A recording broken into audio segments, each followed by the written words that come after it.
Welcome back, you guys. Kick back and relax as we dive into another episode of Skip to Saturday.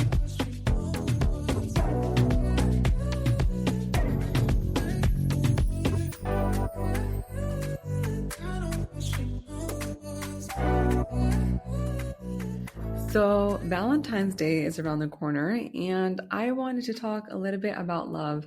I know everyone has their own feelings and opinions about Valentine's Day because for some, they think that it's just another way, for you to like spend more money. And I don't think there's anything wrong with the day. I don't think there's anything wrong with celebrating the day itself. If you want to, go the extra mile for your person, there's nothing wrong with it. I personally would if I had a man, but I don't. So I will be getting my sister, my brother-in-law, and my nephew like little things. Like I got them chocolates, and I probably will get my nephew a little like stuffed teddy bear or something like that. But I feel like in general, we should, incorporate that type of energy and effort throughout the year as well. Like it shouldn't just end on February 14th. And also know that like we get really busy with our lives, with work, and life sometimes can, just be wild. So we don't get to take out the time and do something nice for the people that we love and care for. But I think that should definitely be something we all work on. I know I will be, because I think in the past year, it's I haven't done so much for my sister. Like we used to write each other cards and get little cute gifts for one another. But mainly we would write each other cards and just share how much we appreciate one another and how much we love one another, and just thanking each other for all the love and support we've given and we received. I know that I need to do that more now, but I think that's just how I feel. And there's nothing wrong with you celebrating Valentine's Day, and if somebody has opinion about it, that's their own opinion. Today, I've got a very special guest on the show who's going to join me in a bit. She's going to talk about love from a spiritual standpoint. But before we welcome her onto the show, I want to talk a little bit about the word love, the way I used to view it and how it's evolved for me over the years. And I'm not talking about romantic love. This is like love across the board.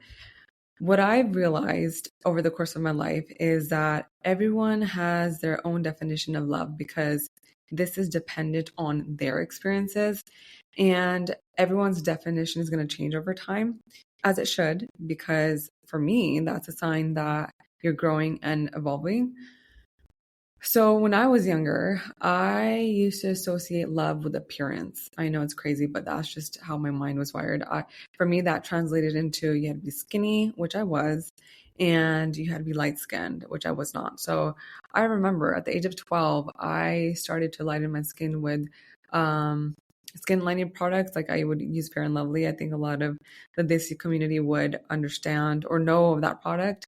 And then I would also look up like at home remedies, how to lighten your skin using like products around the house or like stuff that you can use. I think there was one like lemon and yogurt, and there's also like turmeric. You'd mix all of that together and make a paste out of it, and it's supposed to lighten your skin. I don't know if it did or not, but I did try that. Yeah, it's crazy. Like that's how I used to view love, and it's really unhealthy and toxic. But my brain was wired by what I heard and saw, so I really just adopted society's definition of love.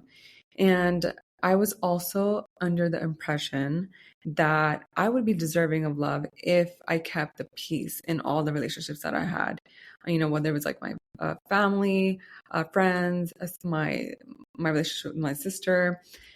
It was like if I kept the peace, then I was being good and I was deserving of love. If I didn't, then I wasn't being good and I wasn't going to be loved, and I had to make people happy no matter what. It did not matter how it made me feel. If I was suffering on the inside, like that had to be disregarded. So yeah, and then for the longest time, I wasn't even thinking about, is this person worthy of the love that I have to offer? It was all about everyone else. And it really messed with my head because, like I said, it's such an unhealthy way to view love, and it's really toxic because you start to believe that you don't matter and everyone else does, and that's not the case, and it should never be the case. But now the way I view love is a total opposite of how I used to view it. There is substance in the word love now. I know that a healthy love is not going to cost you your peace or your happiness or negatively impact your mental health. A healthy love, the way I see it, is going to deposit more than it withdraws. It's going to bring out the best version of you. This type of love is going to genuinely make you want to do better for yourself and everyone around you. To me, love is patient, it's kind and compassionate and very understanding. It allows us to show up as who we are and not who it wants us to be. And it's forgiving. It's very forgiving. Sometimes it's hard to forgive, but you have to for your own peace.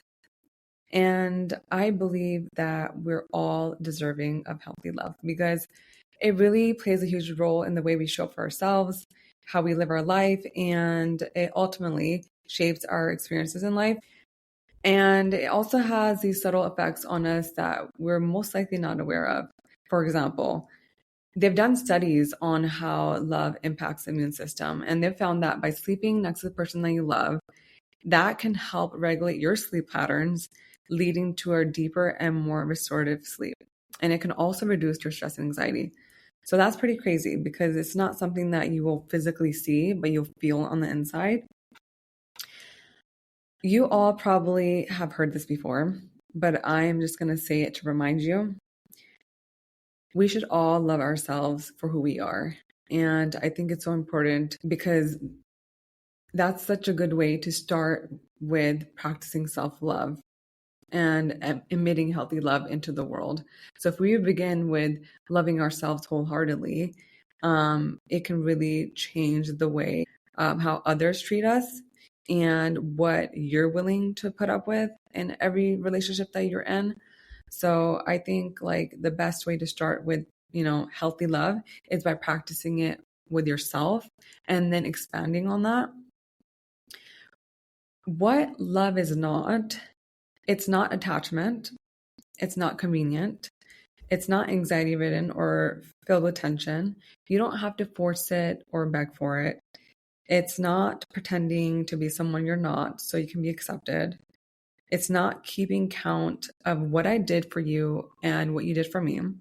It's not holding grudges. There's no ego or pride in love. You don't have to manipulate to get what you want. And it's not dismissive, and it's definitely not a battlefield. And I think that love, it's not painful. People believe that it is, but it's not painful the way I see it. I think the absence of love is what's painful because real, genuine love, it doesn't bring you pain. And if I were to sum up love in 2 words, I would say that it's healing and it's transformative. So I would love to hear what your definition of love is and how you used to define it back in the day and how you define it now. Okay, so I think it's time to bring on our special guest. Today's guest is none other than the incredible Nikki Walton. As a 2-time NAACP Image Award nominee, host of the popular podcast Good God Mornings with Curly Nikki, and author of Wake Up to Love, Nikki brings a wealth of knowledge and experience. So let's welcome her to the show.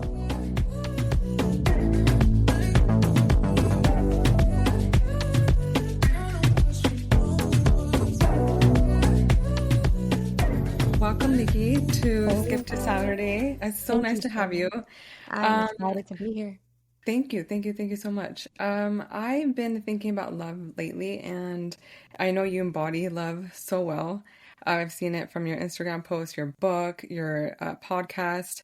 So I just want to talk to you about love. So, in your words and the way you experienced love in the past and currently, how has the word love evolved through the course of your life? Yeah, it's been something that I felt I had to impress family members for, and maybe in the very beginning, like something I had to work for to earn. And then it felt like something I had to seek when it was time for relationships. You know, when I got older, college, it felt like very much on stage all the time, trying to present the best side of myself in order to, again, earn love. And there wasn't much self-love, you know, and I started exploring that. I could see how anxious I was all the time, and I had this drive to be perfect and, you know, to excel, and kind of like diving deep into why it felt like I needed to be perfect. And it would always go back to that, like not feeling worthy of love, you know, and feeling that it was outside of me, and that I had to get it from out there to get it in here. And so the more I began reading and the daily meditations, like hours, 4 hours a day meditation, I started feeling what I knew was real here. And I'm like, oh, and the more I began feeling love here, when I'd open my eyes from the meditation, I'd feel it everywhere my eyes landed. So even though I would be seeing, you know, like a TV or a bookshelf, I'm seeing them from love. I'm holding them in love. And so it's not just some old bookshelf anymore that I'd like to get a new one or, you know, like get it replaced. It's a beautiful form of love. And so I started going out into the world from that perspective, where I'm already full and all I see is fullness. And that began to spill over as my projects, and just a completely new way of life. You know, everything in my life has changed since I found love here and know that it is everywhere. That's so beautiful. That's so beautiful. I feel like the way to put it would be like, it's just like this calming feeling that you feel all day, every day, right? Absolutely. Yeah. And even when I'm upset, right, or frustrated or overwhelmed, or even like today, I'm sleepy, you know, and like a headache may come in. It's as simple as asking myself, and I don't even have to do this anymore, but in the beginning, and this is in the book, you know, you can say, is love here too? And so it's just like a slight pivot. And no matter how you're feeling, even if you're crying, love is right there, completely accessible. And I found that out in 2015 when my grandmother was passing. I was in the room with her, and she was taking her last breaths. And I had been practicing this love for at least like steadily for a year or two. And I felt like she waited for me to find, you know, because this was like the moment I'd been dreading my whole life. Wow. And as she took those last breaths, there was grief here, you know, and there was gratitude, but grief was very present. But that love didn't go out the back door. It was still right there. It was not overwhelmed. It was not overshadowed. And I knew in that moment, I'm like, I have to share this, because we need this anchor. You know, how do you live without that? Yeah. Do you believe that love is like the most powerful force in the universe?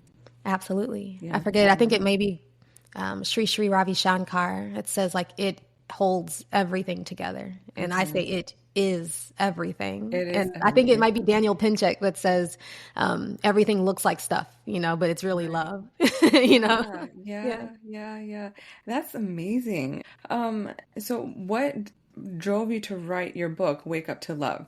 Like, was it during that moment? I have been doing a daily podcast for 3 years. There are more than 1,400 episodes.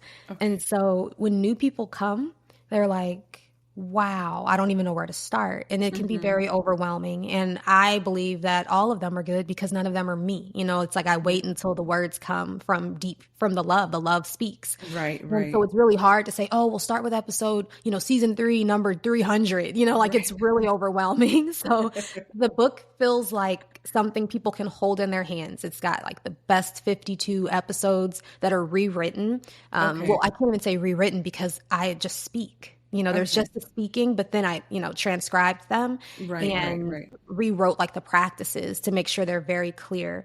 And there's 52 practices in the book to get to this love, to recognize that you are this love. And then the eventual, like the goal of the journey is to not need the practices. You just recognize that the love is what you are. Right. That's the key word, recognizing, right? Do you believe that love requires sacrifice of one's identity? You have to die to self. You know, Jesus taught us that, and the ego has to be seen through. There is a teaching, Ramana Maharshi, Advaita Vedanta in Hinduism. He teaches that we are identified as the I, this I that you pronounce, I am. Like I say, I am Nikki. And that's just going too far. There's just the I am, the cosmic I am that doesn't need words. It was before words existed.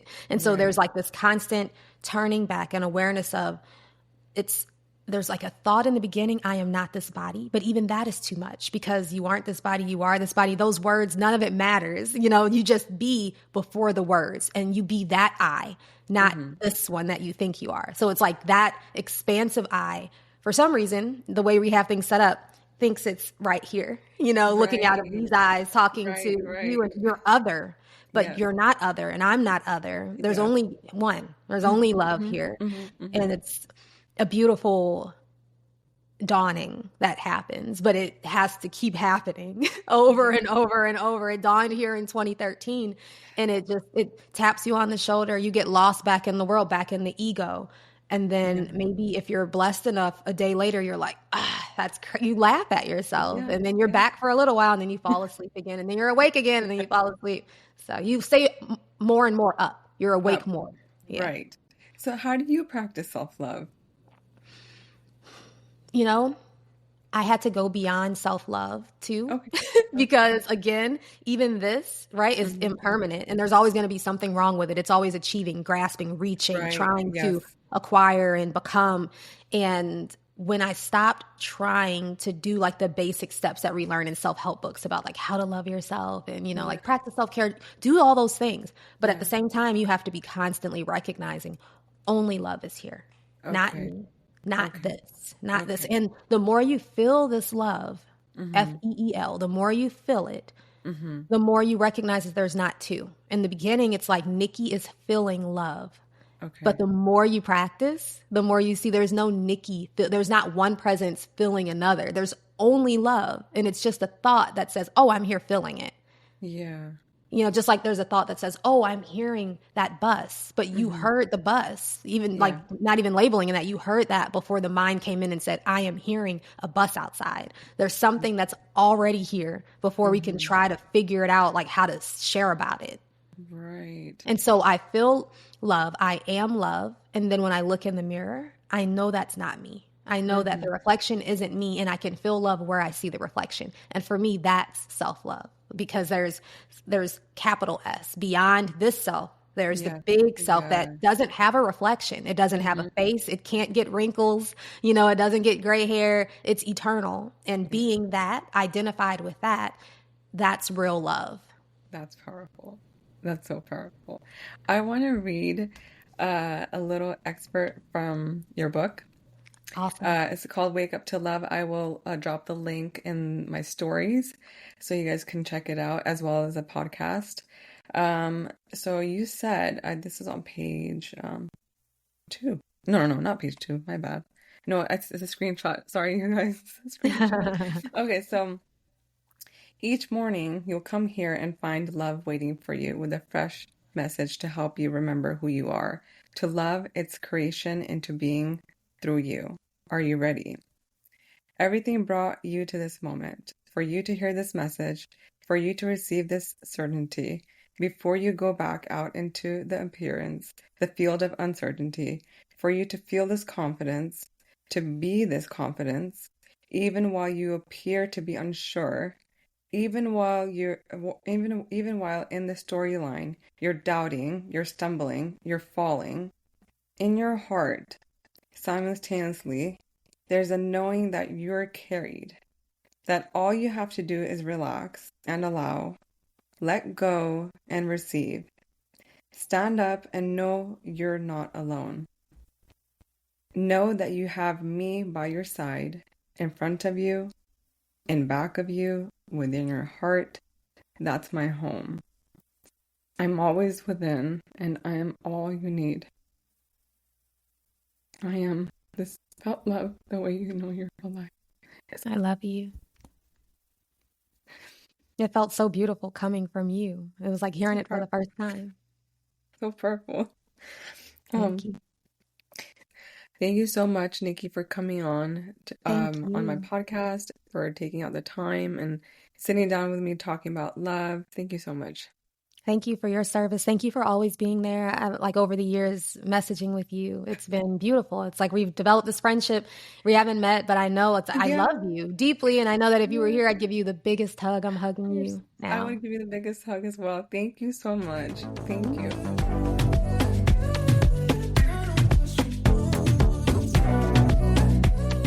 Okay, I did not expect myself to get so emotional reading that passage. It felt like I was getting a warm embrace from my higher power. When you read these passages that she's written, it honestly feels like they were written just for you. And for me, it really hits the soul. You know, it feels really healing and empowering. There's a whole bunch of them throughout the book. So I will reread the last part of the passage because I think my cry took over and I tried really hard to speak clearly, but it was just not happening. So here's the last part. Stand up and know you're not alone. Know that you have me by your side, in front of you, in back of you, within your heart. That's my home. I'm always within, and I am all you need. The I am, this felt love, the way you know you're alive, is all you need. If you guys are interested in reading her book, you guys can buy her book, Wake Up to Love, on Amazon, Barnes& Noble. It's available to download on Kindle and everywhere else as well. And just a disclaimer, I don't get anything out of promoting her book. I also listen to her podcast, Good God Mornings with Curly Nikki, and I think it's such a beautiful way to start your day. The episodes are between 5 to 10 minutes, so you can listen to them literally whenever. It's not going to take up your whole hour or your day. You can listen to them when you're getting ready, you're having your morning coffee, or driving to work. So whatever works for you. But I obviously listen to them in the morning because I think it's a good way to start your day, and it sets the tone for the rest of your day.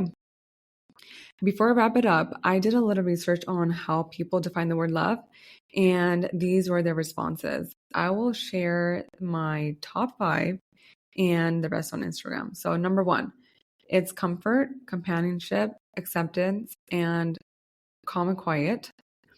Love feels like coming home, a safe place to rest your head. I really love that one. Love is comfort in uncomfortable places.